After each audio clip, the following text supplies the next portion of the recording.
Hello and welcome to the Industry Insights podcast with me, Chris Nelson.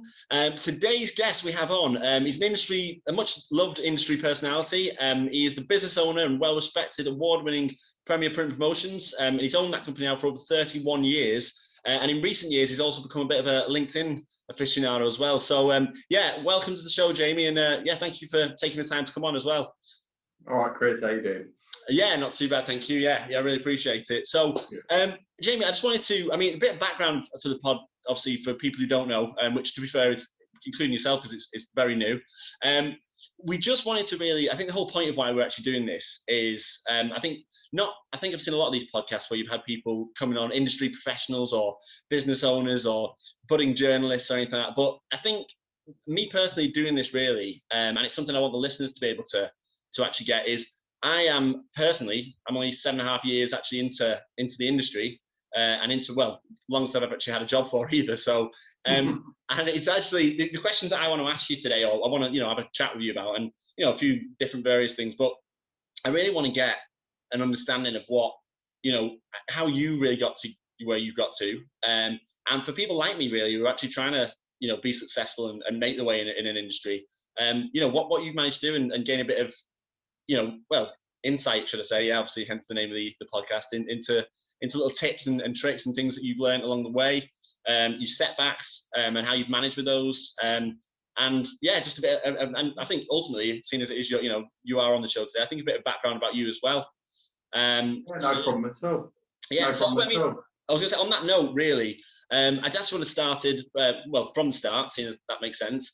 Get a bit of a background about actually Jamie Marshall himself. So I just wanted to know, what, obviously a lot of people in our industry know you now, and I'm sure outside the industry as well, but we don't maybe all know, what about the young Jamie and where he came from? I just wanted to know, what was he like, sort of pre-business, pre-working?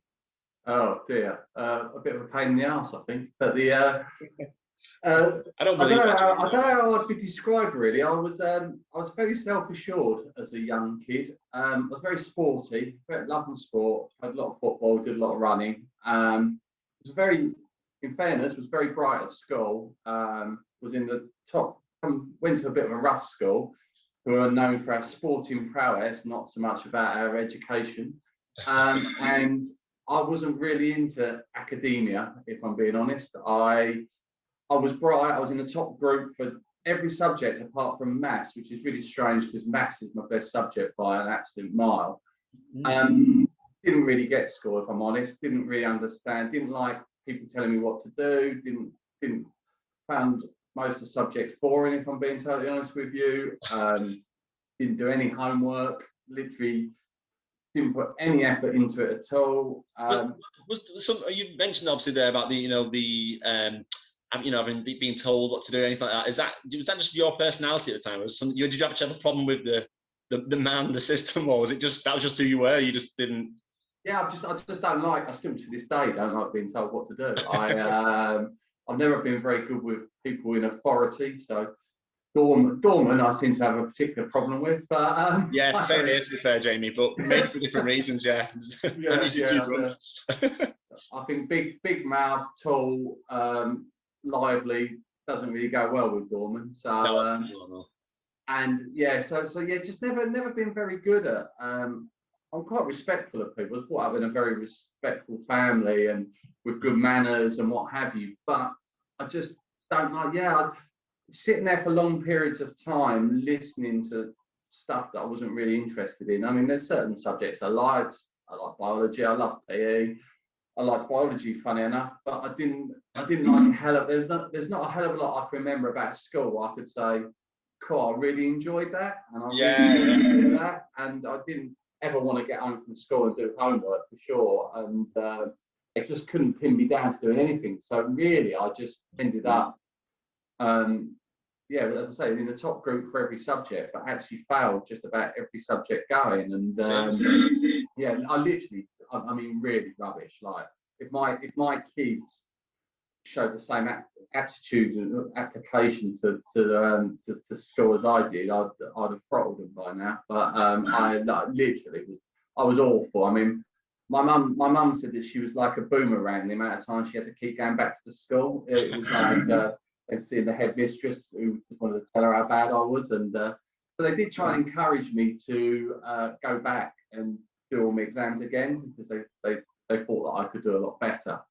But I wasn't having any of it. I literally just walked. The first time I was allowed to leave school, I just left. I mean, I bunked quite a lot of my old lessons near the end anyway, so I wasn't turning up that much. So yeah, so the young thing was not very, yeah, wasn't into it. I did do a bit of work. I had unbelievably, I don't know if you ever heard of it. I had a better wear round when I was about 15. What's a better way around? I've not really. Well, selling like household goods, like. Oh right, Betterware. Oh, I know. Yeah, it's a magazine, Betterware, isn't it? Yeah. So all the people who did it were like old dears and what have you. But so I did quite well, because all the people on the round kind of felt sorry for me as a young kid doing such a shit job. So I used to sell loads, and I'll be honest with you, it took me about 6 months, but I worked out how I could con it as well. So I was earning double bubble for quite a while, and then the woman worked. I think one of her bosses worked out that she was being ripped off, and I got sacked. So I got sacked from that job. Was this your first official job that you? Yeah. So that was your very first like paid work then. Yeah. So my first official job, I'm not very proud of the fact that I managed to con it and get sacked, all in about 6 months. So good effort. I did earn quite a lot of money doing it, to be fair. It sounds like it, yeah, you're an absolute swindler there, James. Yeah. so there was always a bit of me who was looking for an opportunity. I literally left school and. Can I just? Sorry to interrupt you, James. John, on the school thing, I think it's really interesting, because I think you in many respects, you're actually. I want this polar opposite. Like me, for example, you managed. You had the intellect. It was there. And I have so many friends who are like this, and just for whatever reason, the way you were at the time, or the way the way you are now, personality-wise, or anything, you maybe didn't apply yourself. Someone like me, I think I was always bang average in sets, things like that. But it wasn't. I think there was loads of things. I wanted to do better and tried to do better, but I think I just had whatever concentration span of like a newt, and I'm very much like that. So that was my downfall, but it wasn't that I was naturally academic or. I didn't want to do it. I literally didn't want. You didn't want to. Yeah. I literally had no, and it's on a kind of bigger subject. Kind of what's wrong with our academic system, because people are bright, they have other talents that could be used, but the system doesn't let. Because let's be fair, like things you learn at school, how much of what you've learned at school have you used in the real world? Not a lot of it. I mean, not.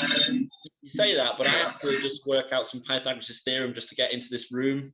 So yeah, no, you bang on there. And I think that when I was in school, they skirted on that whole thing about what type of a learner you are and everything else. But even now, I've got now a daughter at primary school and things like that. From what I'm hearing, the different things, they're still not quite getting it and really investing in the people who might be more creative or left side brained or whatever like that. So yeah, exactly. And don't get me wrong, one of my daughters is incredibly bright, and she's going to go to university, and she's going to make us all very proud, because she's going to get fantastic results and stuff like that. And she's doing it for a career because she wants to be a forensic psychologist. So she knows what she wants to do. So she's going to study to achieve that, which I get and I understand.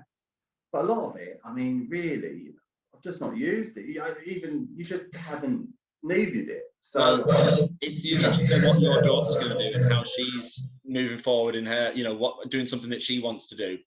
Because it makes sense. That you then got the opposite type of people, like me, for example, who did an events management degree, which could be described as a Mickey Mouse degree. And here I am in obviously not in the events industry. So I do think maybe I just saw 4 years worth of drinking and messing about just still appealed to me at that time. Exactly. So you had a great time, no doubt, which I get. Yeah. I can't take that back. Do I think it's an absolute, con, the money involved, everything? Yeah, I think so. But did I have a great time and would I take it back? Probably not, because I think, like I say, I've got, I think my personal opinion at the time was I've got the rest of my life to be absolutely grafting. But I think just to get back to you, I think you obviously you got out of school and you were ready. Like, let's earn some money. Let's get some. No, I was brought up. I finished school and I thought, excellent, I'm going to have a few months off here and toss it off for a while and enjoy myself. And my dad was like, oh no, you're not. You're get into work. You know, you're Yeah. finished now. You've been tossing it off at school. You're not going to toss it off in the real world That's it. now. I think my mum and dad were too lenient on that front, definitely. I've told them this since. I think they didn't, in many respects, the most polite way to them, I don't think they did us a favour, because they were just too, oh, it'll be fine. And like maybe the bank and mum and dad got involved too many times and it shouldn't have, so it didn't help. So my dad, literally, I left school and my dad runs his own business, and he had me at work the first day with him, and I had this little inscriber thing, and I had to walk around the school, and I had to put an L on every pane of glass in the school, because they'd put laminated glass in, and it had to have an F for some reason. Oh, yeah. So my job was to do the L on it. So I don't know how many windows I did that day, but it was like ridiculous. I got home that night, and he was like, "Oh, how did it go?" And I went, "Well, I'm not doing that anymore. That's just crap. You know, sorry, Dad, but that's not what I'm going to do in my life. I'm going to go and do something else." And he was like, "Well, what? You're leaving?" So I left my dad after a day, and so I had to go down the job centre. Literally in them days, I went to the job centre, went for an interview at a printer's. You had to be an A-level student to get the job, and obviously I wasn't an A-level student. So they just said to me in the interview, like, "What? This is really bad. It sounded like everything I did, I just blagged them just to but they said, like, what exams are you going to get?" And I went, "Oh yeah, I've done 5 O-levels or whatever it was, 4 O-levels. I'm going to get A's in all of them. So that's the equivalent of an A-level. So if I've got the equivalent, surely I qualify for the job." And they gave me the job like the next day. So I basically just blagged my way into a job, and they never checked. So I was fine. So yeah, but you knew you were you knew probably back of your mind, you knew you were gonna, regardless of what you got through with school, you just knew that obviously you had it upstairs, so you knew you could have actually probably done well in it anyway. Yeah, my dad always said to my mum, "Oh, don't worry about him. He'll be fine. He's bright enough. He'll be fine. He'll sort himself out." And funny enough, my I don't know, it's head of class or whatever he was, my maths teacher, he winked at me on the last day and said, "You're going to go far, son. You're fine." And so how he knew, I don't know, but he knew. And I kind of, that's what I said about being self-assured. I kind of knew. I had maybe arrogance or confidence or whatever it was, but I had a bit of, I knew I'd be all right. I fell out one of the teachers once who told me that I was rubbish and I wouldn't go anywhere in my life. And I said to him, "Well, give me 5 years, I'll be earning more than you." And literally, that was my response to him. And that's very arrogant. Do you not find that helps? When someone actually says to you that you won't do this, it's almost like it spurred me. I've done it before when people say it to me, and I found it even to this day. People who'd said something to me like 7-8 years ago, I've been running or whatever, and thinking, literally, I can still hear the comments in the back of my mind, and I actually find those comments, they're not great at the time. They can sort of feel like a knock, but I actually think in some respects they actually are helpful to you. Yeah, they are good for you. I mean, to an extent. I was slightly cocky and slightly arrogant. So the truth of that was, he said that, and I actually believed it. I actually believed that I would be earning more than. It wasn't. I thought I was making. He thought I was a cocky little whatever. I thought I was actually giving him a statement of fact. Yeah. I actually thought that was what was going to happen, and so I didn't doubt it for a second. I actually just thought that I was just telling him the truth. Yeah. That's how I was just so. I wasn't. I don't think I was an arrogant kid, but I just had a bit of a shock. I just was quite self-assured, I was kind of. I knew, but like you said, I knew I had it up there. I knew that I would do something. I didn't know what it was going to be, but I knew I'd be all right. Yeah. Okay. So yeah, you're in that job, and then obviously, you're still not quite. You're not to the Premier. What was the step? What's going on from this job then? How did you then move up to so then Premier? that was my first job. I aced that job. Not being big-headed, but I aced that job. I was really good at it. There was all A-level students I was working with, and they'd all been to uni and what have you, and I was as good as all of them. So it proved I didn't need the exams to do the job. Then I got a job with a guy who he did something called print farming, which is quite similar to the promo world in the fact that he basically bought and sold print. So basically, he did print for lots of big companies, and he would buy and sell it. Basically, he didn't manufacture anything or didn't do actually anything, but he was like a middleman. So that's why he called it a print farmer. There was just him and his wife, and he took me on as his sidekick. And it was a great business. It was like making a lot of money. And he kind of taught me, a guy called Steve Macklin. He taught me a lot about buying and selling and how to do it. And it was really good. I loved it. And it was like, because it was so small, I could do it. I was allowed to do everything. Like literally, he had, I think it was a Volkswagen Scirocco or something. It's a really expensive car. And literally, because we were so small, I made my own appointments. And he let me take his really expensive car into central London and things like that when I was like 18. And I bet you felt great there. yeah, oh yeah, and I was kind of like, it literally just go, oh, you've got to go to that meeting. It would be like I'd take his car central London, never even driven in London before, and it was amazing. But he had confidence to let me go and do it, so I kind of had to learn really quickly, and it was a really cool, really good experience, to be honest. And, were you nervous going into meetings at that age, or were you just? Oh yeah, shit myself, like yeah, proper hacking it, like. Oh yeah, like you're going in. I was clueless. I didn't know. I was making it up as I went along, and that's been half my life, to be honest. Just as long as you can sort of blank the initial stages of your life, I think you can get a good grounding for everything else. I think. Well, people just say that I've learned a lot in life. People just say, "Can you do this?" And I'll just go, "Yes," and then I'd get it back and say to Steve, "Well, how do we do this?" And he would tell me how to do it, and we would work it out. And he'd go, "Brilliant, we'll just do it this way, do it that way." And so you just had to be kind of very obliging and very, I'll get that sorted. And the customers would literally just go, well, I need it for next Friday, or I need it next whatever. There was no internet or no way of them looking up and doing another way of doing it. So you were giving them. So it was go on, sorry. No, I was going to say, just on that point you just mentioned there, I think that something, again, just in my sort of time of doing, working, I've personally found that that's something that I think is hopefully, it's helped me get to even the next level in whatever I've been doing, is just sometimes saying and then just working it out as you go, because otherwise it's I think if you sort of no that's I've never done that before, no, you might find yourself just always plateauing. And I think even this, to be honest, I'm not gonna lie, yeah, Chris, why don't you do a podcast? Shit my pants first, and then have do a bit of digging, and then find out how to do it after. So it's the way you should be in life. I mean, God, the amount of things in life I could have turned down and not even had a go at, and then we've ended up getting a big deal out of it or what have you. You've got to have a go. Yeah. I think a lot of people get that wrong. I find that frustrating in our game, where people don't try and find a way when you need to get it done. There's a chance. Yeah. How do we get this done? And people don't give up. Do you know what I find, and we'll come back onto this in a minute. I'm not gonna. We have a quick skirt over the whole COVID thing, but I found that during the whole COVID situation, if we're trying to look at any silver lining, the one thing that I've found is that so many people have found different ways of doing things and new ways. And printers who previously said, "Oh, I'd never be able to do. No, I can't really do that logo or whatever else." And then during this period, they're like, "Yeah, well, to be honest, we've took time. We've been able to invest in this brand new.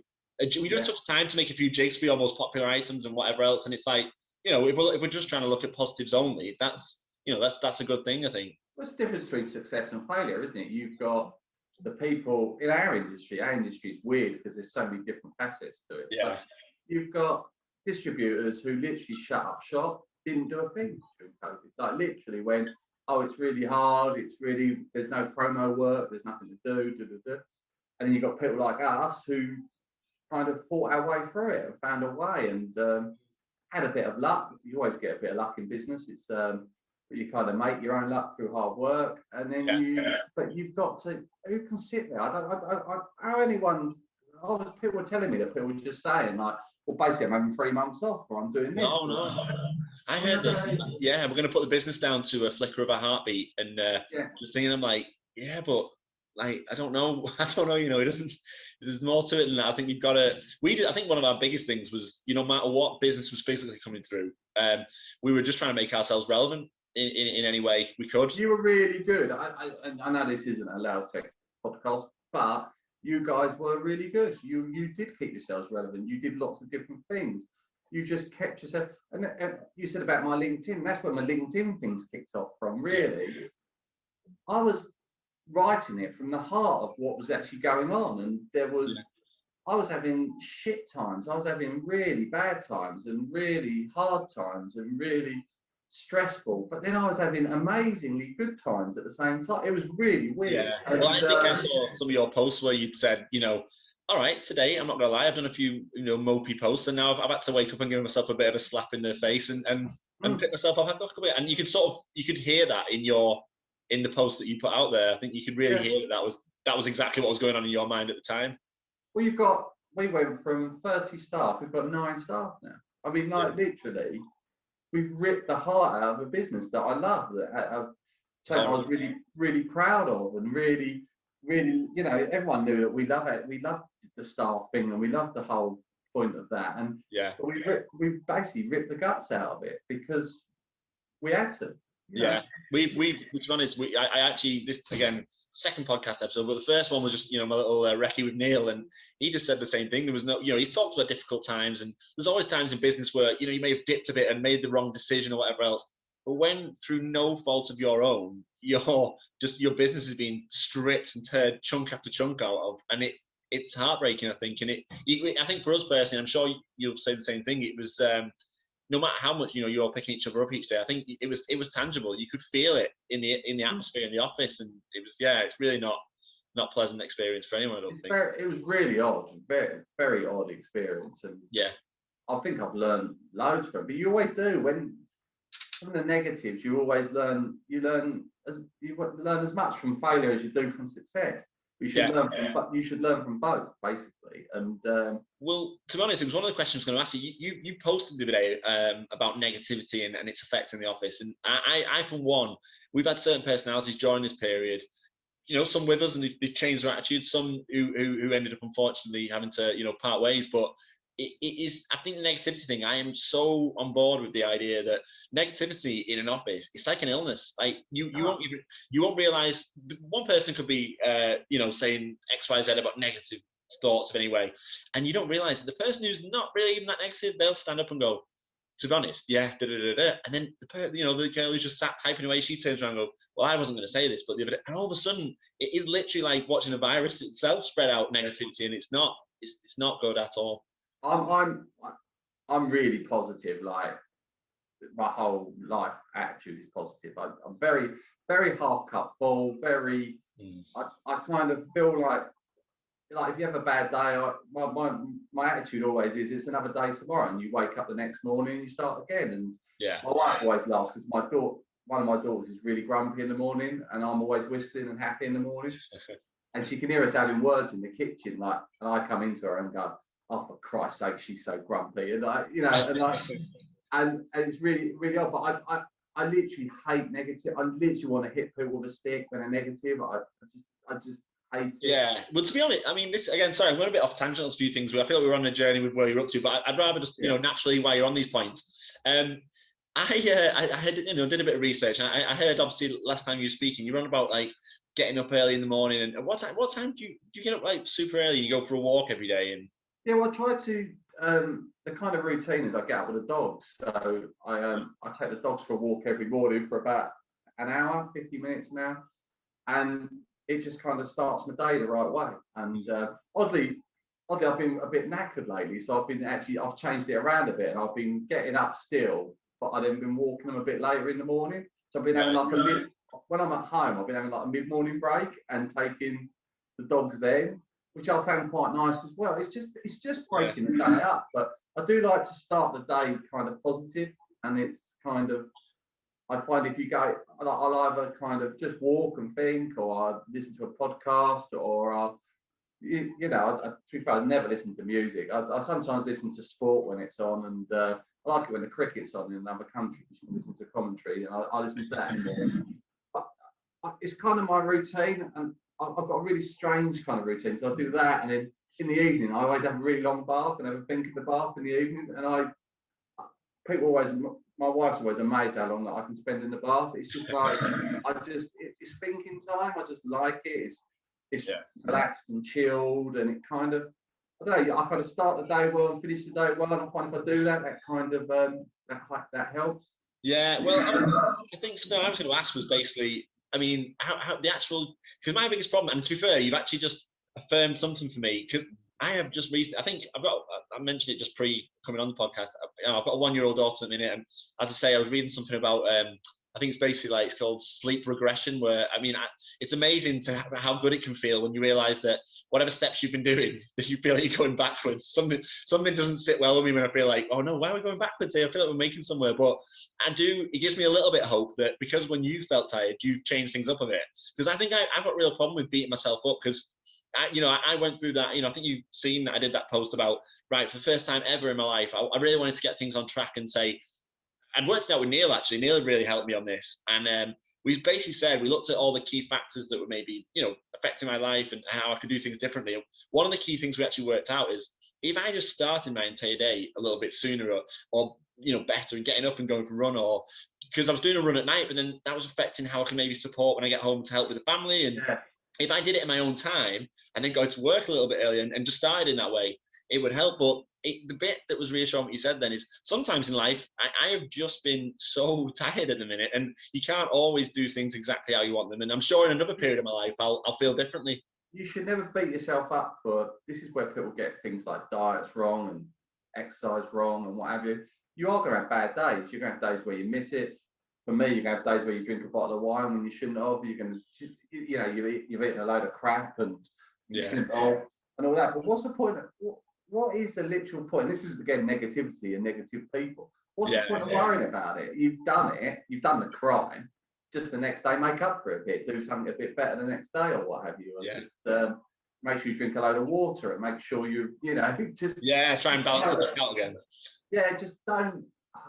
There is no point in beating yourself up about anything. It's just, it just causes negative thoughts in your head and what have you. And you really I suppose it's part of getting older, isn't it? You've just got to kind of, we're here to enjoy it, and beat yourself up.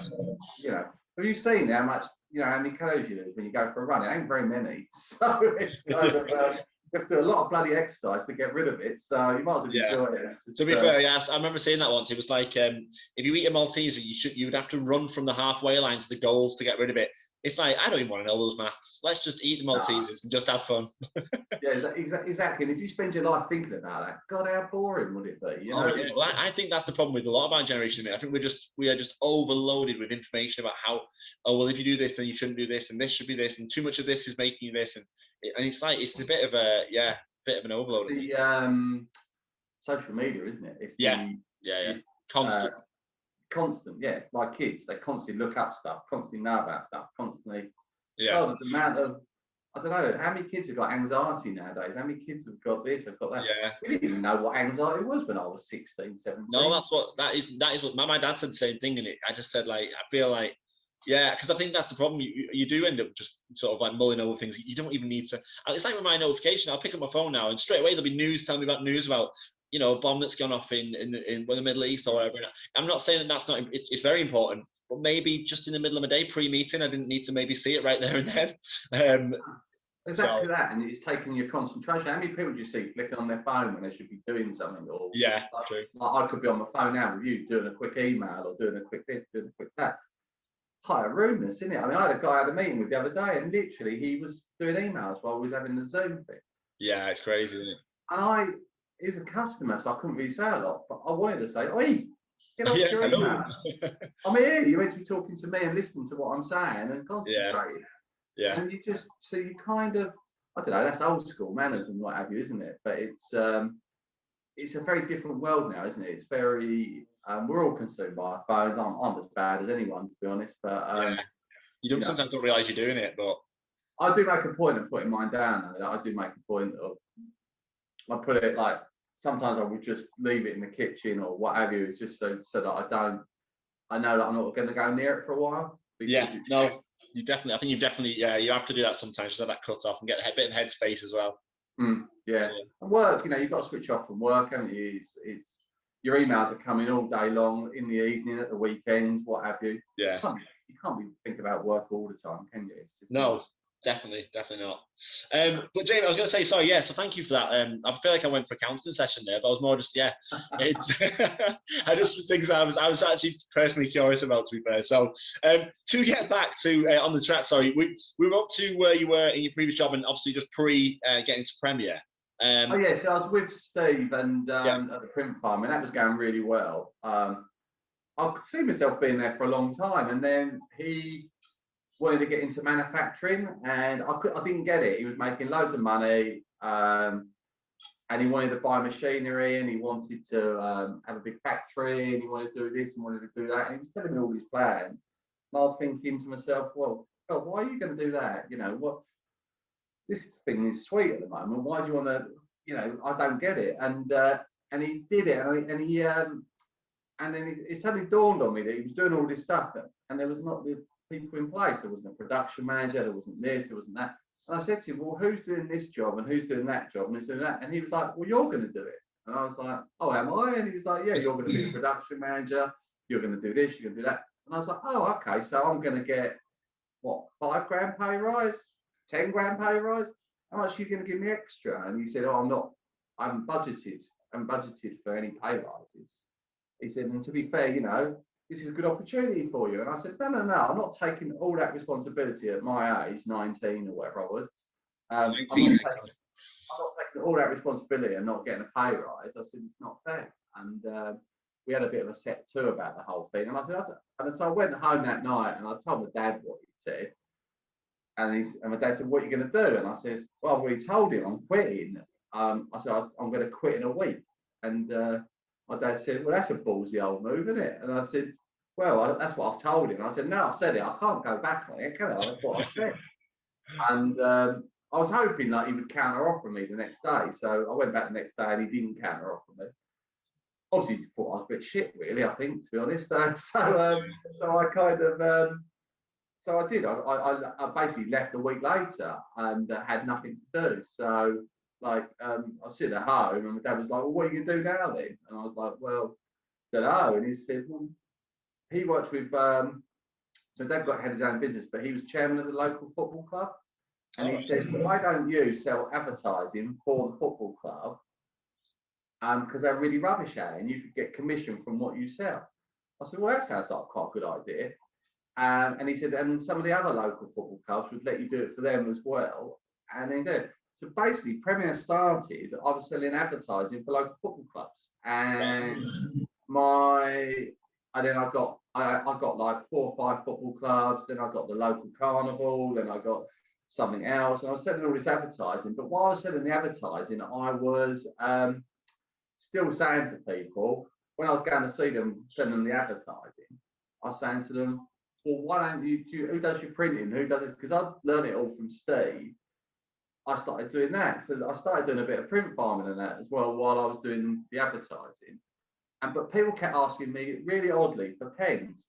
Always pens. Never no other product, just pens. Do you do pens? It's like, yeah, I'll do pens. Do you do pens? Yeah, I'll do pens. So I kept getting asked. So I kept supplying these pens. Funny enough, there's a bit of a story here, but I was buying them from a company called Almalad in Colchester, and who are well known in our industry, one of your competitors, funny enough. Right. And so I was buying them off them. I started nicking their leaflet. Well, every time I went in and picked an order up, because in them days you'd pick them up and deliver them personally as well. I'd nick some more of their leaflets. I'd cut their details off the bottom, and I'd put my business card on the top. Really? How I used to do it. And I was getting more and more and more of this stuff. So, and that just started taking over from the advertising. And the advertising was quite hard work, a bit boring. I didn't really enjoy it. And that is literally how Premier started. So, like, we just used to run around. But to start with, there was me and 2 partners. There's me, my dad, and one of my friends. And but they weren't really involved in the business. They just put a bit of money up to start with. So the business was started on £4,000 and my Ford Escort. That's what started the business. and then I got rid of them after a little while and went off on my own. Right, fair play. Cool.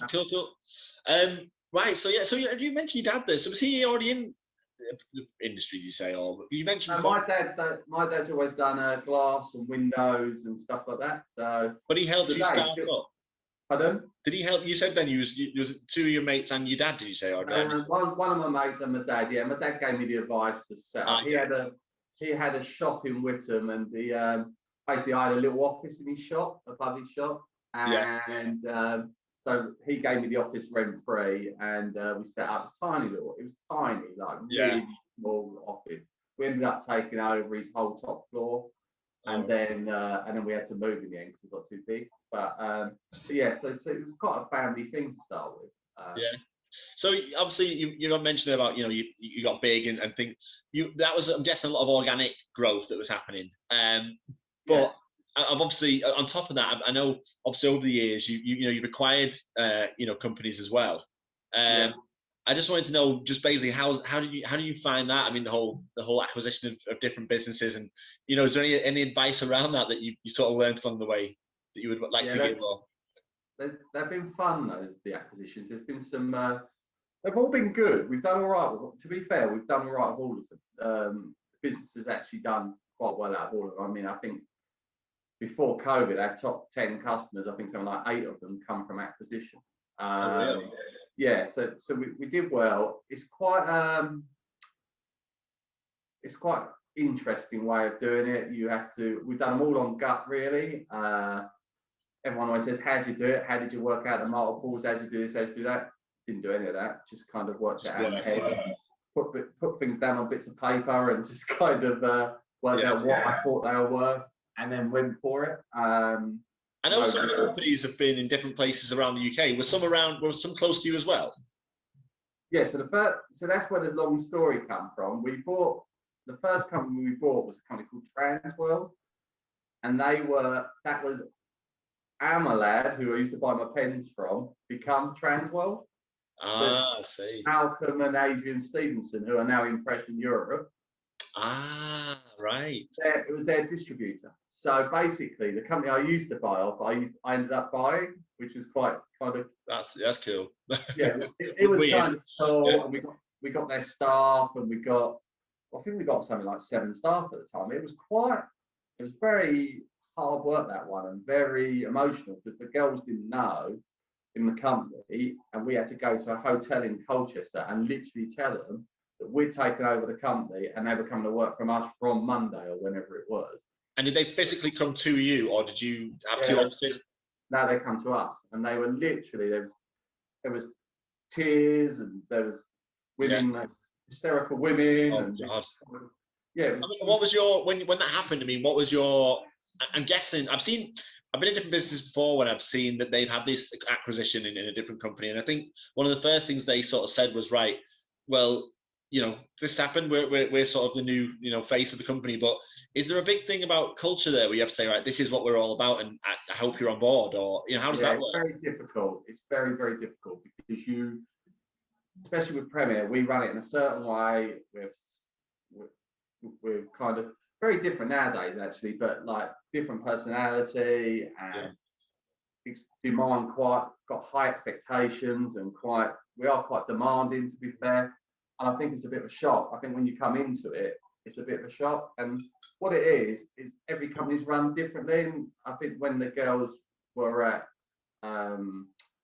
Transworld, I think they did quite a lot themselves, left to their own devices a little, and so then they come in and ask now the boss, who was questioning everything they were doing, and saying, why do you do it like that when you could be doing it like this, and da da da da da da da.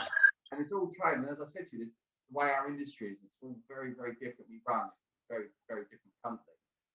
And so we think the way that we run it is obviously the best way, and they obviously think the way they do it is the best way as well. So you have that clash straight away, and obviously they're different people who've not grown up in your environment. They're not used to this bald-headed bloke marching around the office, shouting his mouth off, swearing, being politically very incorrect, and all these things. But you laugh, but it's true. I mean, it's absolutely true. I mean, not like it is to the extent now. I mean, you can get away with a lot more in those days. Now, now you can't do half the things. Is this now where you have to go back to all these people and say, yeah, just pretend I never said any of those things then? We're in a very more, it's a very more sensitive world. You see things and you hear about things and you think, Jesus. I know. We've seen things recently and gone like, oh, yeah, shit. I'm just trying to think back now. Has there been anything that's been said that could be seen as controversial? Or I mean, there is that, and you do think that, and you think, blimey, the things that have gone on and what have you. not terrible things. No, God, no. The humour and the Banter, yeah, the banter. You know, like our place is banter city. You know, and I don't think you. Yeah, I mean, it's not like most offices. I don't think. You know, I think I've said it before. It's a bit like Ricky Gervais's The Office. Our place. And you So you David Brent then? Yeah. No, that's Ryan. Ryan's David Brent. Ryan's David Brent, fair play. I'm more like Gareth, I think. But you no, you do realise and you learn a lot. I mean, I'm a very different person now than I was 20 years ago, or even 15, even 10 years ago, to be fair. But you do you tell people that when they at the very beginning of coming with Premier, of the interview stage or anything, are you sort of like, this is who you are, so you might as well be on board now? I mean, you've had interviews where me and Ryan are swearing at each other in the interview and things like that. So it's really unprofessional. But they've got to know it's like that, you know. Or else, week one they'll be like, "What did I sign up for?" There's no point. I mean, we used to have a thing where we did an interview, and it's like we used to have a thing. What we make up a silly word and say you got to get that word in the interview. That's got to be in it. You know, it's like what, like gymnastics. So today you've got to say gymnastics, and you say gymnastics. But one of us would get the word into the interview, and we'd both burst out laughing in the middle of the interview. Things like that.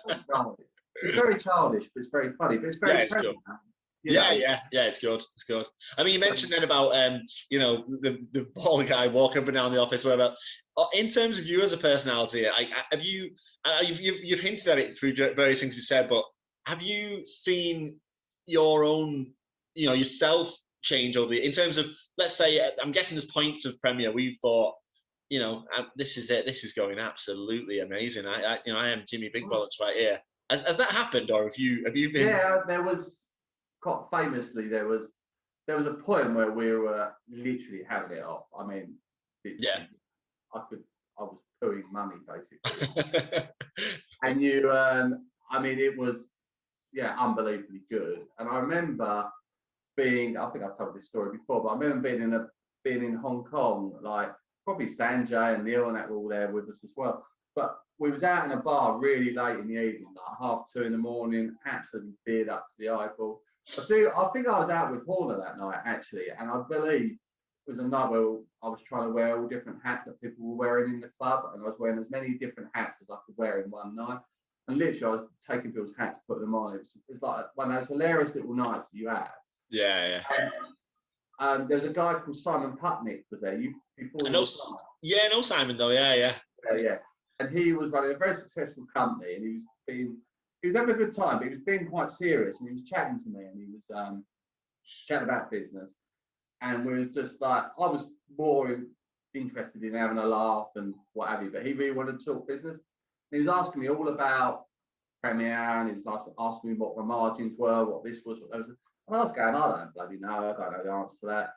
And he asked me another question, I was like, I don't know that. Another one, he was like, you don't know a lot about your business. And I was like, oh, shut up. I quoted something like, we made X amount of money last year. That's all I need to know. And I literally was that arrogant, because I was being Billy Big Bollocks and really giving it like Lars, like, it doesn't matter.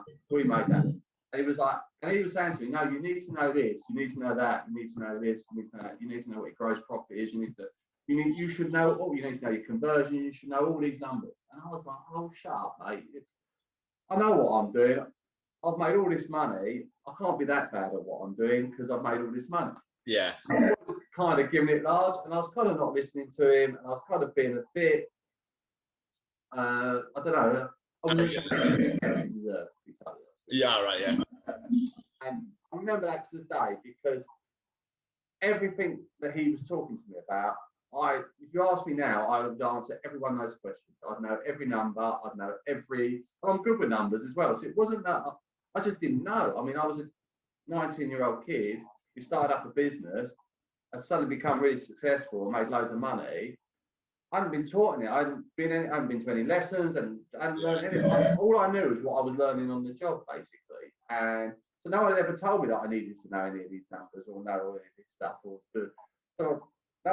you think that particular thing, the numbers thing, is that something you now always have? You always know exactly where you're up to. Is that something you would say is a really important thing to know? Inside out, you should know your numbers. Yeah.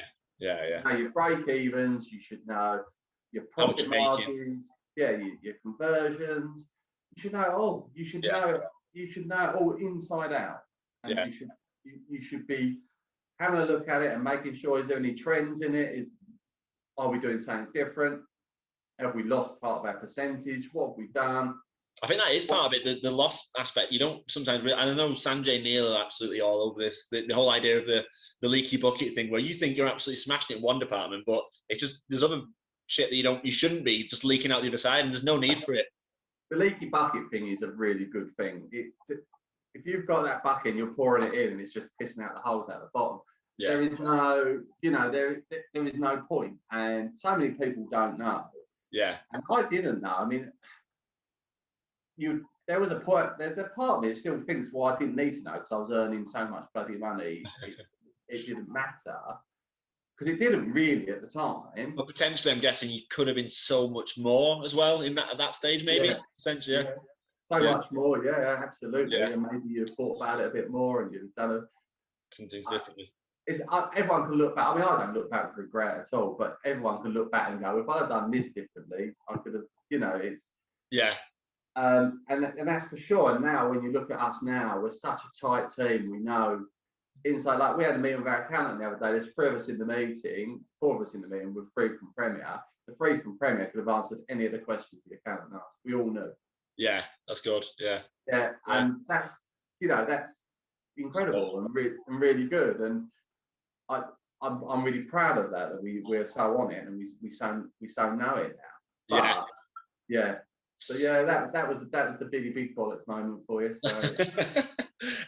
Well, at least you got to feel that anyway. That's the main thing. But I was going to ask you as well. I mean, obviously we talk about the big moments, the points where you're absolutely rocking it.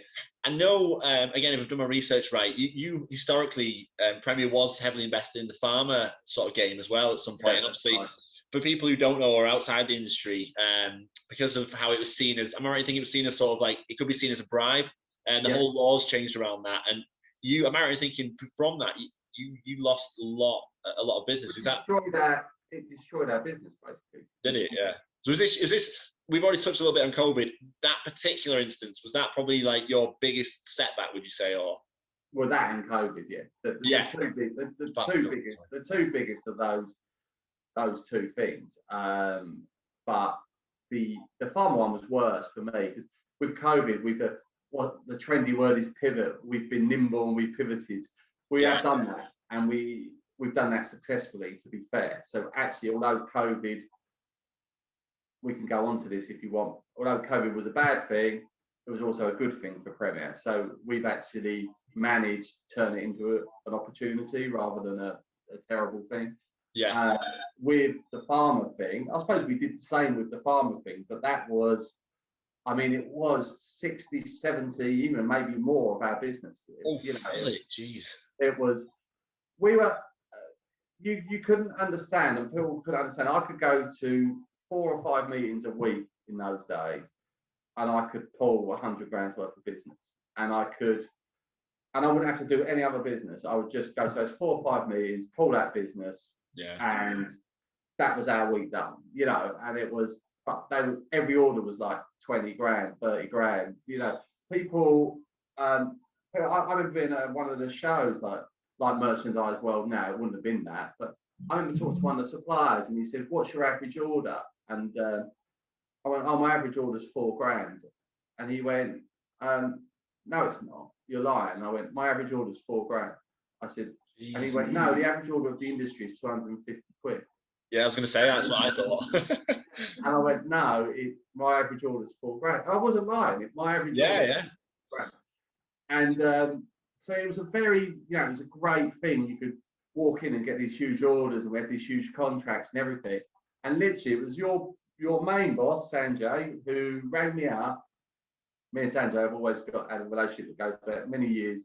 I've always got on brilliantly. And he rang me up and he said, Jamie, are you sitting down? And I said, no. And he said, well, you want to sit down. I said, why do I want to sit down? What are you on about? And he said, no, sit down a minute. And he said, in the next 6 months, your business is about to fall apart. And I said, so, like literally, what are you saying, Sanjay?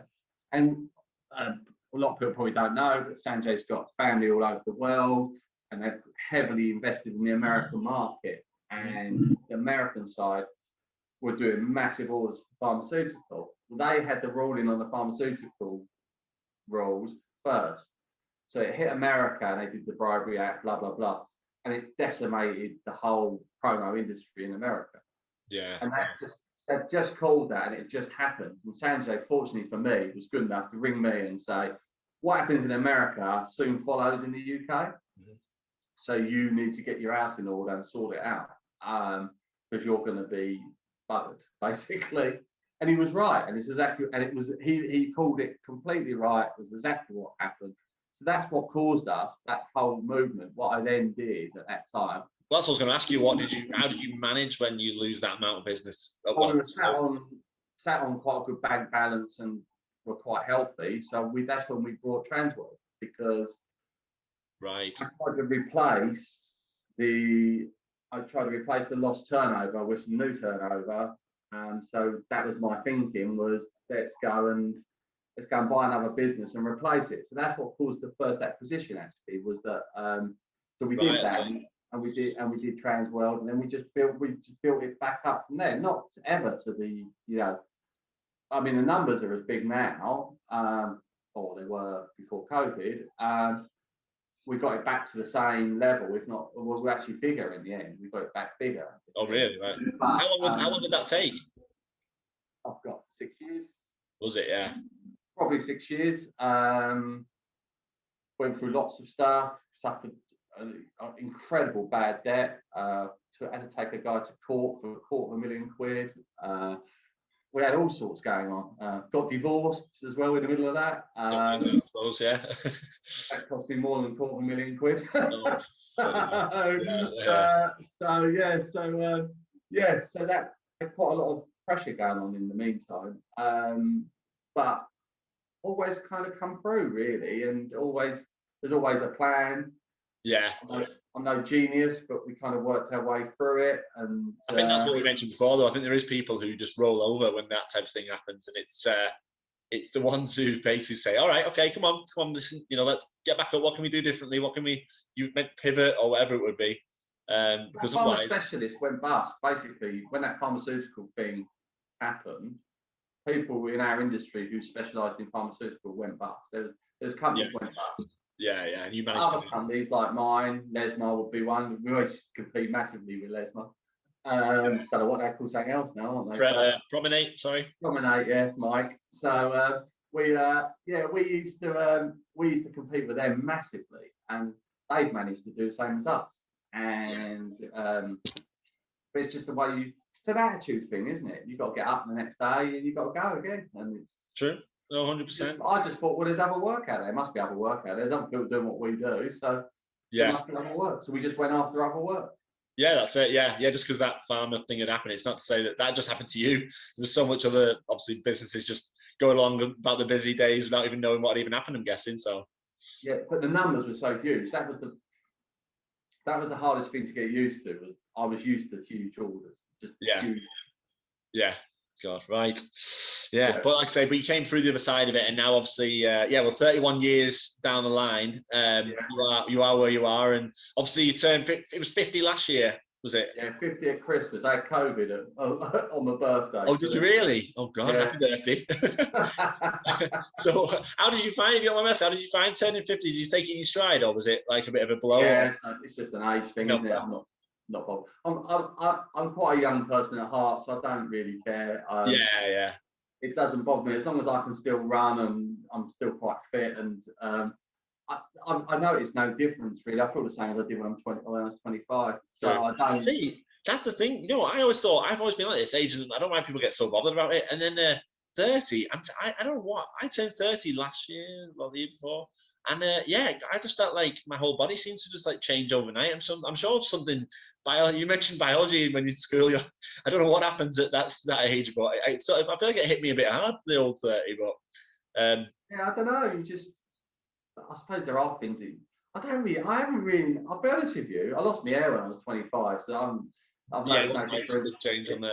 It does get a bit grey when it does get a bit a bit grey when it grows a bit. But other than that, I've not really noticed anything. I'm a bit of a grumpy old man now. It's like a bit like now when they're saying the pubs are open, you can go and sit out in the beer garden. I'm like, no, it's too bloody cold. I'm like, I'll have a glass of wine at home. You know, it's like, have you not seen the video? Have you not seen the video of the guy who, like, unintentionally by the BBC, he's been completely like set up for a fail. Like, he's basically sat in the pub and he's obviously waiting the whole time. I think it was about a week and a half ago or whenever it reopened, and they go to him like, all right, mate, so here you are, you back in the pub, and how exciting is this? And I bet you've been waiting now for so long to get this. And he's sat there, this poor guy, and he's got a bottle of Corona. Bear in mind, as you said, you could have had that in your own house. And he's like, so go on then, how is it? How's your first pint? And he gets this bottle of Corona and like pours it into the glass slowly. And he's like, oh, that's good, that's really good. I'm watching thinking, mate, you could have had that in your own house. Yeah, so he got stitched up big time by the BBC. Yeah, third of the price as well, you know. Yeah, exactly. Yeah. It'll almost kill me. Yeah, I've got 3 pints. To be fair, I'm definitely preaching to convert up here because up north, it's when I come down south, like apart from getting a nosebleed at the Watford Gap, the drinks prices just scare me completely. It's exactly. Crazy. Yeah, £7 a pint or whatever it is. Oh, it's savage, absolutely savagey. So yeah, we touched on before about obviously coming into into Premier and knowing what you're all about. But I was going to ask you actually, in terms of actually working at Premier, is there anything I don't know if I think Neil sort of mentioned about the Jake Humphries podcast. I think you listened to it as well. Yeah. We did the whole thing with Clive Woodward, and he was on about his non-negotiables. Oh yeah. So I just wanted to know, I mean, is there something you say now? Because I think Sanjay pointed this out to me, but if I just said non-negotiables, I think it's like, well, in what? It could be in so many aspects of my life. But I would sort of say from specifically working at Premier, is there something you would say to people that your non-negotiable is X, Y, Z, or 2 or 3? Yeah, it's several things. We always say fun. You've got to be fun. So if you haven't got a sense of humour and you haven't got funny bones, you ain't coming in the door basically, because you waste of time. You're not going to last. It's you've got to be. So fun is a big thing for us, but the real things, I think honesty is massive. You want people to just be honest about everything. You want people to speak their mind. You want people to say if something's not right, you want them to tell you it's not right. If they've made a mistake, you want them to be honest enough to admit they've made a mistake. So honesty is a massive one for me. I think enthusiasm and passion. I love our industry. I mean, I hope that comes across, but I love what I do. I get up every morning looking forward to work. There's not a day I don't look forward to work. I love the people. I love everything about it's mad, isn't it, about merchandise. My kids and my wife reckon I only sell pens, but they literally, I love it. I love it, and with a passion. So the people I employ have got to love it with a passion as well, and they've got to be enthusiastic about their work, and they've got to be enthusiastic. It goes back to that positivity thing, doesn't it? You've got to have a positive attitude, and that's the thing that got out of hand when we were 30. I suppose when you look at what's happened with COVID. We've got a staff of 30, and there was people in the 30 who didn't have those, what I've just talked about. And there was people in the 30 who were probably just coming to work to get paid because they wanted their money. That's not what I want. I don't want people like that. So actually, now we've reduced the numbers and we're down to a much smaller team. Everyone's got the culture is right. The values are right, and the people here now, nothing against the people who've come and gone, but the people we've got here are the right people. And I did post about this and got some real negative. A few of the old staff come on and thought I was having a personal dig at them and were popping me on there and things like that. And actually, all the people, I can comment this on here, everyone who commented, it wasn't about them. None of it was about. I actually liked the people who commented, so it was quite funny, really. So, so to be fair, I took the post down because it was getting negative. It was getting their negative vibe. But I was trying to say the culture is very good now. And again, I think that's looking at it's the negative things that have happened, but at least in that aspect, you're looking at all right, we've had to do that, but at least these are the positives we've got, and this is it. We have now a team that I love and are so badly on board with the culture and everything else. So I'm guessing that's what you're trying to get at. That's a massive positive, massive positive. And we had some influence that was bad, and that spread. Yeah. And I learned a lot from that, and I learned a lot that if anyone ever, I'll say this quite frankly on here, if anyone ever walked in my office and showed me the same kind of disrespect that I got, they'd get my foot up their arse and they'd be out the door. And it will never happen again.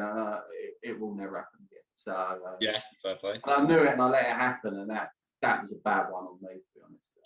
I think to be honest, we've actually been doing a cultural complete overhaul on our Loud Texas culture about what we're all about, and we started at the foundations about having this whole one family vibe and everything. I know that's massively helped, but during that, and it's still going on actually, even tomorrow we've got another big massive workshop for the whole company, and it's been about the general culture and different ways that staff should really be looking to, hopefully looking to push the business forward and be on board. And I think that's a massive thing, because if they're not, or people got different values, that's the word I was looking for, values, then it's not going to help. But I think one of the things you mentioned there is you'd allowed certain things to happen, but I think that happens with almost every business owner must have this, where we one of the things we've noticed is maybe that confrontation is something that we could really work on, or conflict in any way that we need to address. And sometimes, Jamie, I'm sure you've been busy, you've got so many projects on the go,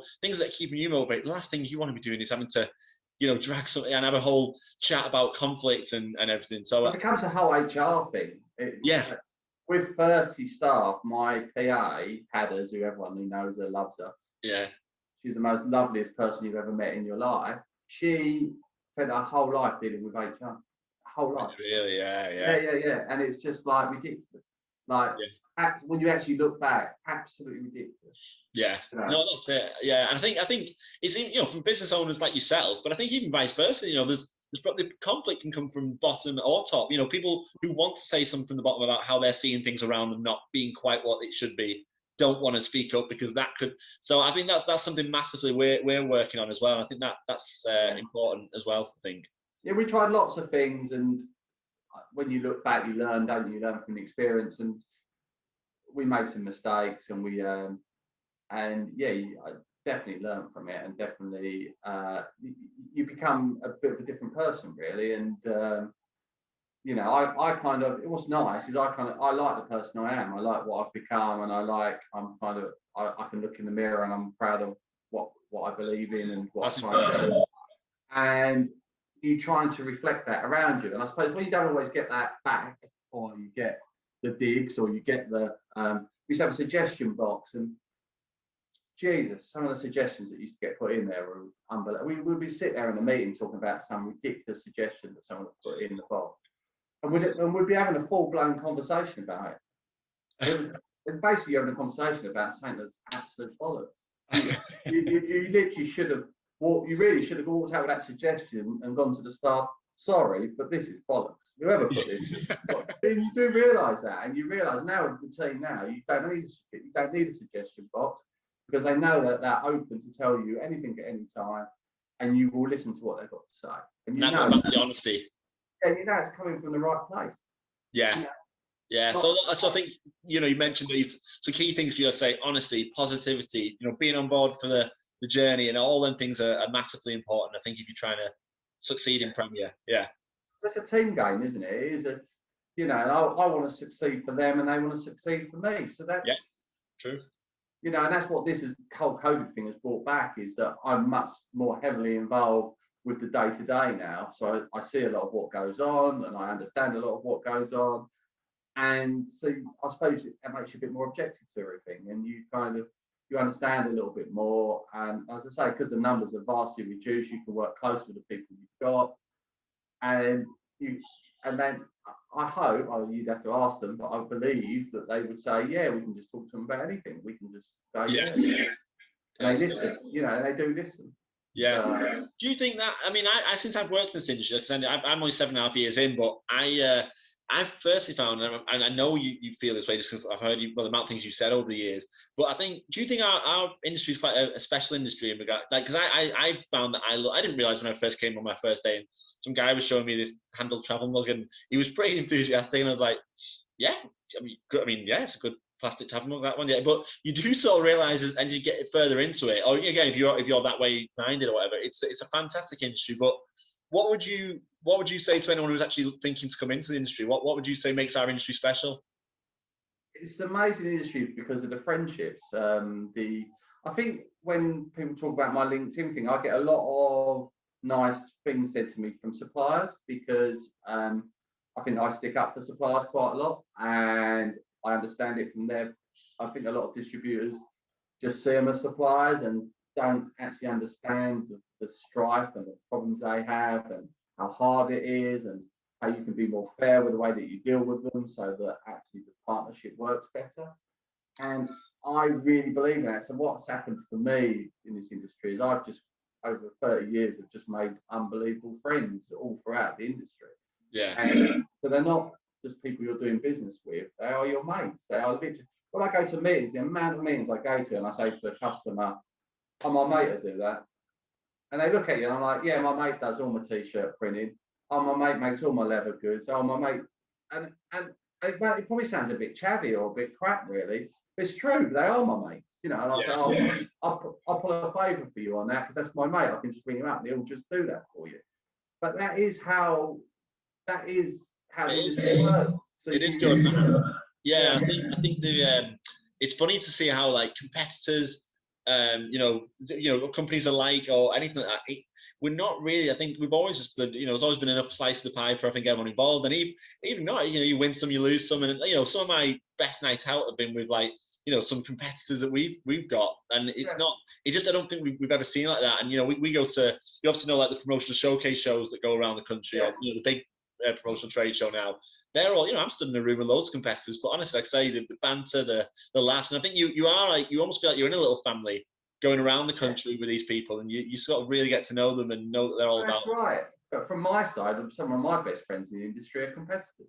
Yeah. So we go to the Ignite catalog launch. Yeah. So like Richard Pettinger is like, I mean, he is a competitor in some ways, but he's one of my greatest mates in the industry. And there's one guy who all through COVID, I think we were mates, but not fantastic mates. Me and him have spoke every day during COVID. Who's that? Richard? Pardon? No, me and Mick from TC Group. Mick as well, yeah. I don't suppose he'll mind me mentioning, but we have spoke every day during COVID. It's good. No, it's nice. It is. And like I say, I think that's the thing. You're all there to, help each other along the journey as well. You're all, I know it's a bit cliche, but you're all in the same boat in many respects. So we're helping each other. And the thing that made us pivot during COVID come from one of my other mates who is a competitor, and he rang me and said, do you know what's selling really well? Hand sanitizers. We need to get some hand sanitizers. And I was like, what? And he was like, no, they're going mental. You need to get in early, get buying. I've got a way of getting them. And me and him did this really weird deal of getting these hand sanitizers from Turkey. And I also bought some from China. And literally, it all fell apart. It all went wrong, funny enough. It's one of the COVID stories. But it all went horribly wrong, and the stock didn't turn up. And but he got me on the whole PPE thing and and it's because of a mate that got me on it that actually helped us get through it all. And that relationship was one of many years with a competitor. Yeah. And he sorry, I was going to say, just if you ever, we're way past that point now, but just at least to show you a various story to this, if you do need any hand sanitizer, we've got about 18 Olympic swimming pools worth in our warehouse. So that's just that's the opposite scale of getting. We definitely got them, but so not sure it's worked as well in our favour as we thought it would. But I've got a few of them as well. Don't worry. But it's those friendships have pulled me through. The friendships with you're asking. I don't know what to say to someone coming to the industry, but what I can say is my friendships have helped me through the last year. All those friendships have been made in our industry, with people in our industry. I've had people ringing up every day asking me how I am I all right, am I coping, It's been amazing, really, and hopefully I've been doing the same with with friends and what have you. I've been ringing them, trying to pull them up, the reason me and Mick speak each day is to encourage each other and tell each other what's going on. We share ideas. We do all sorts of stuff, but I also do that with several other people as well. And I kind of feel like I get odd calls. I had a call yesterday from a lady who I sold a bit of PPE to during it, and she asked me about a marketing agency and said, who do I go to? Who would you go to? And it's really nice that a competitor would ring me and ask me that. Yeah. And funny enough, I gave her a woman I knew was absolutely brilliant. But in other industries, competitors wouldn't do that for you. No, you never will. I've never got that. I mean, I don't know. It sounds like, I'm talking about something that happened to me, like, as I'm trying to plug it, but I'm really not. But I think you may have seen the post I did about when someone asks me if we don't have it, there's no help for anyone for me to go, goodbye, that's it, see ya. Like, because it's like, oh, but there is, do you know who does do it, or who might, I think you might be able to help you out, because why would I try and hinder? That was brilliant though, that post, and that got so much reaction to that post. But that was I didn't realize, honestly, Jamie, I genuinely, it sounds like I'm Jimmy bullshitter, but I did not realize when I'd even asked, because I was a bit like, oh, I'm not sure. Neil was like, honestly, Chris, believe me, I post what Simon had said. And from the bottom of my heart, I was a bit like, oh, I don't know, I feel like I'm being a bit cringe there. And I posted, and I was just over. I didn't realize, obviously, how, the impact of that. And sort of, I think in one frame, really, I think it does represent our industry and what it's all about. That's you want a rule of life? That's a rule of life. Rule of life is exactly what you've done. Refer everyone. If you can help them, you might not be able to make any money out of it, but refer them, give them someone who can help them, because it's no skin off your nose to do that. It's no, but you know what? That person will remember that you helped them, and it will come back round at some point. And WCMA will remember, who are, while we're on here, are a wonderful company. Yeah. They will remember that you helped them. So it all comes around. It's kind of karma. It's like an industry karma. And I think people are short-sighted with that as well. You just mentioned how it comes back around. I think sometimes people can't see past this point, and they're like, well, why should I be thinking? Well, come on, let's think, how may this develop in the future? And I think people struggle with that. But I intro people all the time. It's no, we get competitors ring us and say, I've got this, I need to get this product. How do I get this product? And you're like, do you know what? So-and-so does that. I'll send an email now, I'll copy you into the email, here's their details. Yeah. It hasn't cost me anything to do that. It hasn't, like 5 minutes of a time or 10 minutes of a time. But you've helped 2 people. Yeah, no, 100%. No, I think it's massive thing for I think for anyone to learn that as well. So not just industry, in life. Yeah, exactly. That's what I was going to say. Sorry, not just for in our industry. Yeah, anyone really needs to get on board with that idea, because it will, like I say, it should always, I should say, karma come back around to help you at another point in life. And if it doesn't, it doesn't. But at least you should help everyone. You should, where you can, you should help everyone. Yeah. No, true. Well, to be honest, I mean, we've scared. I think we've already touched on different bits, but I was actually going to say, just to sort of get to, I know we've done some, lovely chatting. I know we're back for listening to, but I was going to try and just sort of round things up a little bit. So we've talked about, obviously, things you've done, your non-negotiable, things like that. But what would you say to say young Jamie started off? Is there anything you'd say in terms of advice, the best bits of advice you've heard along the way that have helped you? So the best bit of advice that I was ever given, I think you said you were going to ask me this question. Yeah. And I do believe it come from my dad, actually, the advice. He said to me that you have to respect everyone and listen to everyone. Mm-hmm. And no matter what they look like, who they are, what they do, respect them and listen to them. And he said, you must always, I think, do you know what? I actually know this come from. I actually know where it. I remember I was in his shop, and he was serving someone, and the bloke said, "Can I take your name, please?" And the guy said, "Yeah, it's Mr. Burke." And I pissed myself laughing. I was in the back. I was about 14 or 15, and I just laughed. And I had one of my mates with me, and we were both tittering like little schoolgirls. And my dad grabbed hold of me. Like, literally, physically. Nowadays, he'd have probably got done for assault by the outside. But he literally grabbed hold of me and said, "You show more respect with that. You never do that again." Da, da, da, da. And he gave me that bit of advice. And do you know what? That has served me so well in life. And I do you know, I do quite a lot with charity, with homeless and stuff like that, and what have you. Everyone's got a story. Everyone's got, you know, background. You don't know what that is. You don't know what that story is. And there's people out there who aren't as successful as me, who are far more intelligent than me. They just have chosen a different life. Or they've been dealt different cards. Yeah, different cards, different. You just don't know, do you? You just don't know. And they may give you that one pearl, that one gem, that one little thing that if you weren't listening. And I hate rudeness. And funny enough, I do hate arrogance. Even though sometimes I'm a bit close to the edge. Sometimes, not anymore really, but I used to be. The idea of it though, and people who really truly are deep down arrogant is.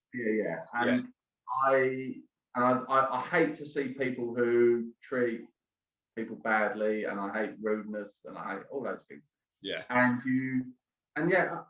it's paid for me in spades. All that listening and showing respect and what have you. It's really helped in my life, and I just think that was the best. I've been given loads of advice. I've had I talk about mentors and things like that. I've had many mentors in my life without even realising. I'm not paid for those mentors. Yeah.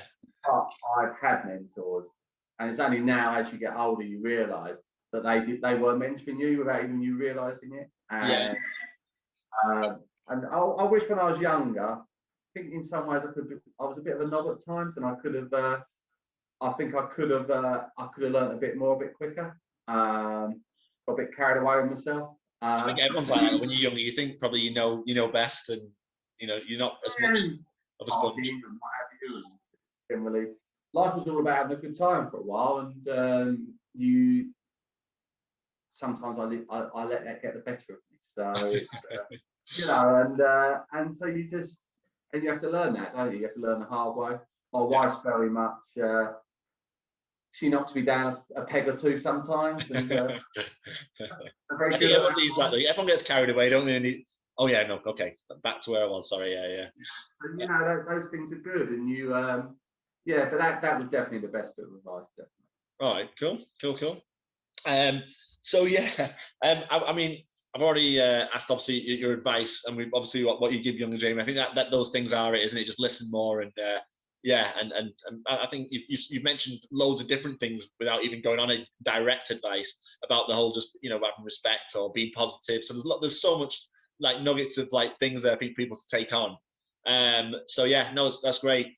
I was gonna really just wanted to just round things up really, Jamie, a bit more light-hearted if anything. I was just gonna ask you just a simple question, Jamie. Just desert island film. I'm just wondering what film would you can only have one film on a desert island. What are you taking with you? There is only one as well that I would have. There's only one. Go on. My favourite all-time film is a very strange one. It's Transporting. Oh, really? With obviously, the Live Life. Which is about heroin addiction. Which is that's something. There you are, Jamie. That's something I hope everyone knows now. Why is that? Why? Just because it's just it is a great film, to be fair. It's just a fantastic film, and the irony and the sarcasm and the do you know what? When I'm a bit down, I always watch it, and it always cheers me up. And it's, to be fair, I'd watch it in that respect to be saying, I could be there. To be fair, I don't know why. It's just a film that people go, "What, that film? It's awful. I don't get it," or what have you. Oh no, I love the film. I think my problem is I think I get especially if you just said then when you're down, or I can get with not everyone gets it, but I get like depression from my alcohol depression next day. And if I watch the film like that, I need something like obviously really manly, this Jamie, but I probably need to like watch a musical or something rather than a heroin addiction sort of based film. Not a great musical fan, I've got to be honest. But neither am I. I was talking about Friends. Sorry. You got to know what your favourite film is now. So. Oh shit! Oh god. Oh no, you've had time to think about this. While we're on this, I can put in that Ryan's favourite film. If everyone knows Ryan. Go on. Picture Perfect. Pitch Perfect. Is it really? Oh shit! I mean, as again, I was speaking about my friend who likes musicals. Obviously not me. Then to be fair, he's got the same taste as my friend by the sounds of things. No, do you know what? Again, in fact, as I'm saying to you, it's a bit of a bleak one, but it's just such a great. It's Shawshank Redemption. I know it's a bit cliche. Everyone seems to say it, but when you see the governor's face and he's realizing every bit of his life is gone tits up, and he's just won completely, and that is what a film that is. That's a great. I'll give you that one. That's a great. Yeah, I like a twist. Yeah, there's some great ones out there. To be honest, there are some great. It is Trainspotting. Always, for some reason, I always go back to it. I always remember watching. I think I watched it quite young, and I remember the baby on the ceiling and stuff again. I think at the time I was like, "Oh, what is going on here?" But it is like I said. I think you appreciate it as well when you get older, and you just like it is just amazing. Is it Danny Boyle that? It is, yeah. It's Danny Boyle. I watched it with my daughter the other week. She'd never watched it, and she didn't get me at all. She was like, "Dad, Are you all right, hon?" I don't really get it. I don't really get what you find so great about this." And it's like, no. But that's it, though, isn't it? That's your film. That's what it means to you, and it's that's what's good. I quite like that. British comedy, British humour is the best by miles. It is. Yeah, I think the Americans sort of they even admit that. They said the British humour is we just have something different. I think. I don't get all the American stuff. To be honest, it's not for me. Are you a reruns of Only Fools and Horses type of guy, or are you? Right, cool. Jamie, I was just going to say, unless you've got anything else you want to particularly mention, or you haven't mentioned the hot topic at the moment, have you? I don't know. Is there anything particularly happened in our industry that it may have been something you wanted to discuss, or no? Go on. Your platform is yours, and I may stay politically, neutral on this, but I am, this is from anyone's perspective. I think I know what you're going to mention, and I did obviously, you go ahead there.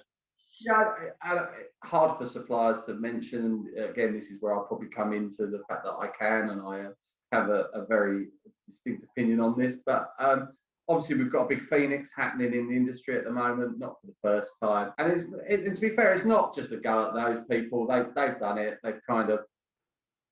The thing that irritates me most about it, people have trouble in business. People have money troubles. We've all been there. I've had them, and that's without.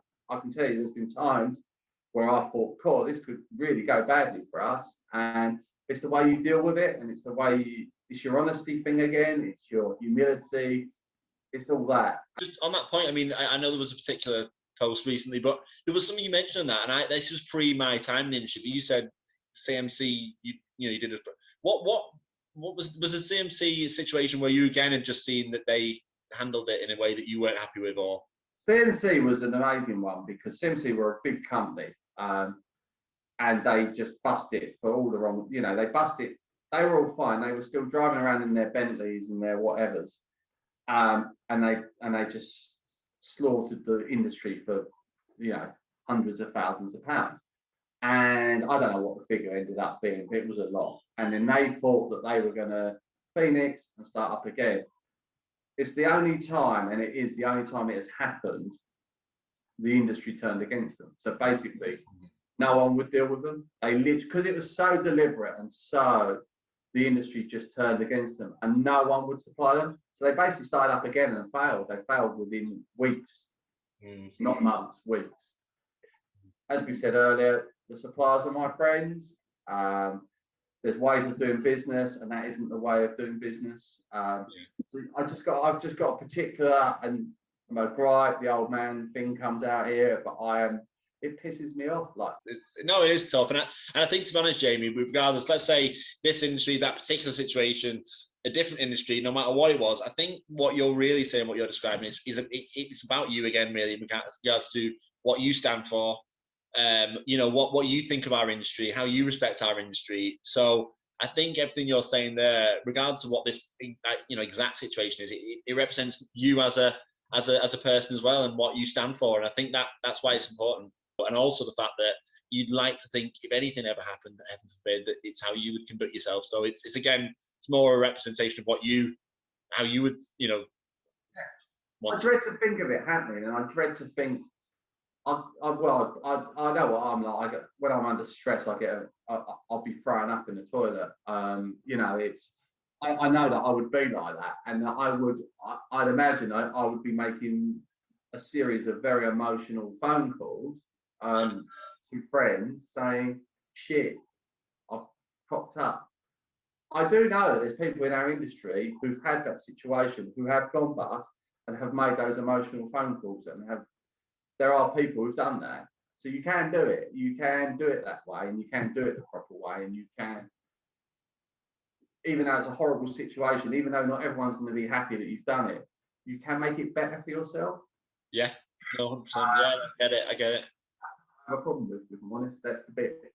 Yeah. It's just it's the humility part of it, isn't it? It's a wonderful. You asked earlier. It's a wonderful industry. It's a lovely industry. It's a very lucky industry that it's such a great industry, and yeah, you don't need that. You don't need people doing that kind of thing, really. Yeah, no, I get it. I completely get it. And I'm to be honest, Jamie. On that note, I mean, I thank you for again, like I say, it is your episode. You know, I'm glad, like I say, sharing that type of thing again. It just shows your passion, really, and I think in any element, whatever you're dealing with, and it's we appreciate that. And I'll be honest, Jamie, and this is just to round things up. I did do a bit of research, and I heard something you were saying the other day. You've actually said it in the middle of this at some stage. You actually said about the whole tomorrow's another day. So not to be too kiss-arsey, speaking of being sick, but I actually, do you know what? It is the amount of times I've recently, again, overtiredness, whatever it would be, having a daughter, having job pressures, whatever it would be, just life in general. But there is so many times that even just this week alone, I've done, tomorrow's another day. And I think that's something I've actually learned from even just music. I hope that people listening to this, if they can take little bits of things you've said about the positivity and giving it your all and whatever else, whatever the things you've skirted around about being open-minded to be on board with different things. I hope people can listen to all these things and see a person like yourself, where you got to. You mentioned before about looking in the mirror, about being happy, and I think that's absolutely massive. Once people can do that, I think they're onto an absolute winner. So me included, to be honest. So yeah, no, I definitely, I think I'll work on that as well. So, but yeah, no, Jamie, honestly, yeah, thank you again for your time. And yeah, I hope everyone, if you have listened, managed to tune in, thank you for listening. And so if you've listened to any of my rambles and times, and yeah, I just hope it's been useful for anyone listening, really, and like for myself. So yeah, on that note, I'd like to say bye and thank you again, and thank you for listening to another Industry Insights podcast. Cheers, Jamie. Mate, thank you. Thanks.